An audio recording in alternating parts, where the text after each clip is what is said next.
Hi folks, and welcome back to the channel. So we're going to be doing a movie review today. This is a dueling review. My friend Miss Boomstick is going to review this movie at the same time that I am. Her channel link will be in the description below. It'll be the first link there, and I will put a pinned comment directly to her video when it goes up. We're both going to be giving our opinions on this movie. This is Spirit Camp from 2009.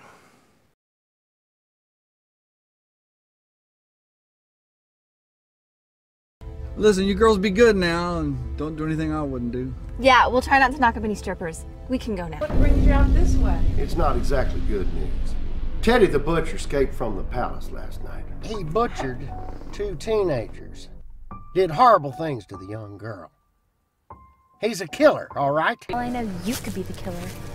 And you're just luring me out here into the woods to mutilate my tight little body. Have you ever killed anyone before? I'm sure. Like, no, I'm not a psycho.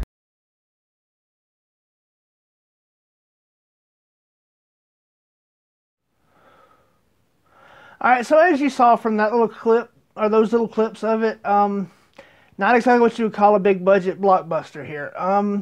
This is a B movie. It is available currently on Amazon Prime. And it's a camp slasher, 80s throwback. The kills in it are... Well, I kind of chalk the kills up to the budget. So there's not a whole lot of on-screen kills, but they do show you the after effect of it, and they put that up there. So more than likely that was down to budget, because actually, you know, slicing someone's throat, hitting them, and actually seeing the body, if you don't have enough budget to make that look realistic, it just comes out looking like you're beating up a mannequin. So I kind of give them props for that. They kind of took the Jaws approach and kind of kept that... kind of pulled back and just showed you the after effects because that's cheaper. So you get some gore. You get some nudity right off if that's something that offends you, if that's something you have an issue with. Skip this movie. There's not like a ton of it, but it is like in the first 10 minutes. So my rating for this is kind of going to be, kind of have to grade on a bell curve for this one. It's super low budget. Direct to video kind of movie. Definitely a B movie. But I'm kind of going to give it, I'm going to give it a B minus. The acting in it is soap opera quality. The video production is soap opera quality. But if you know that going ahead, and you know going in ahead of time, and you expect that, you're not going to be overly disappointed. I do have a couple of negatives. Like a lot of independent movies, the director, the writer-director in this case, has an agenda, and they're pushing that agenda. And they push it a little bit harder than what they need to. It's not so bad like The Farm was that I just recently reviewed. You can block that out, but this is... There's much better ways to do what they were trying to do and say what they were trying to say. They wanted it to be a female positive picture, but they didn't go about it the right way. With the exception of the one lead character, every female character in it is your typical 80s throwback character. They're not strong, independent, intelligent women. They're vapid tramps. All the men in the movie are portrayed as either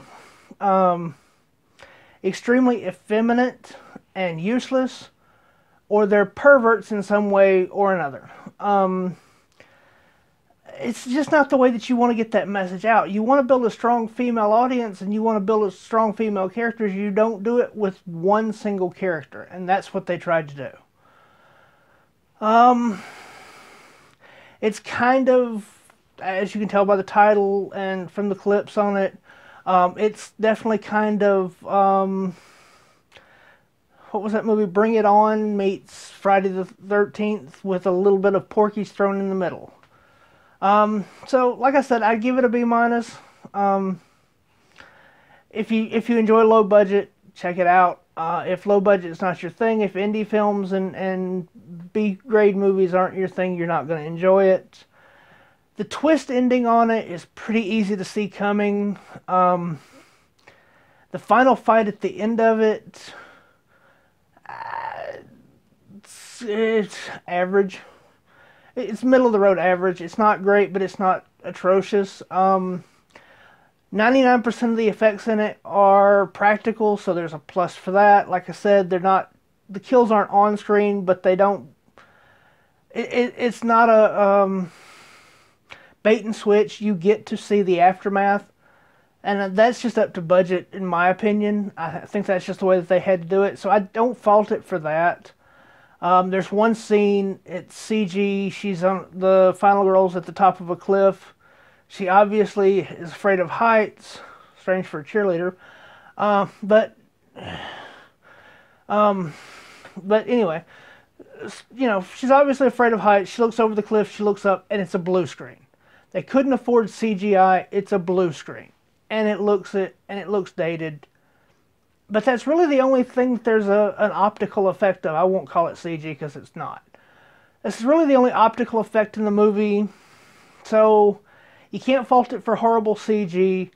If you know it's an indie movie, it's a B movie, so you can't really fault the acting. It's not the worst I've ever seen. But it's not the best I've ever seen for this level of budget even. So it's kind of middle of the road. Like I said, the twist as to who the killer is, I won't give it away, but you'll see it coming a mile away. Does that take away from the movie?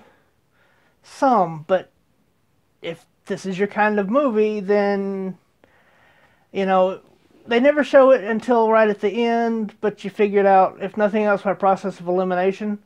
The very final sequence, however, in the aftermath, the very much a tribute to the first Friday the 13th. It's a hospital scene.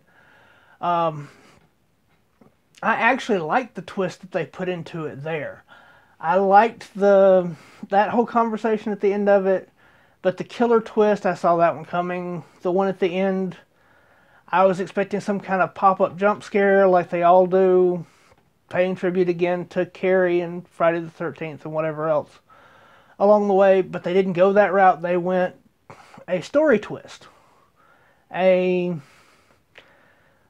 I didn't see the foreshadowing of that one blatantly. It is hinted at, and once it does happen, it'll call back to it. It's more of a callback than actually that. So, like I said, all in all, it's a B-level movie, and it's a B- rating for me.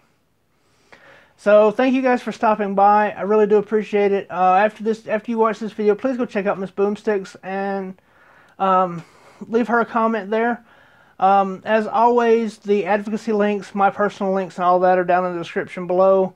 Hit up my Teespring. Find me on all my social media, including a Letterboxd, Twitter, Instagram, all of that stuff. And as always, y'all be good, y'all be safe, and y'all have a good one.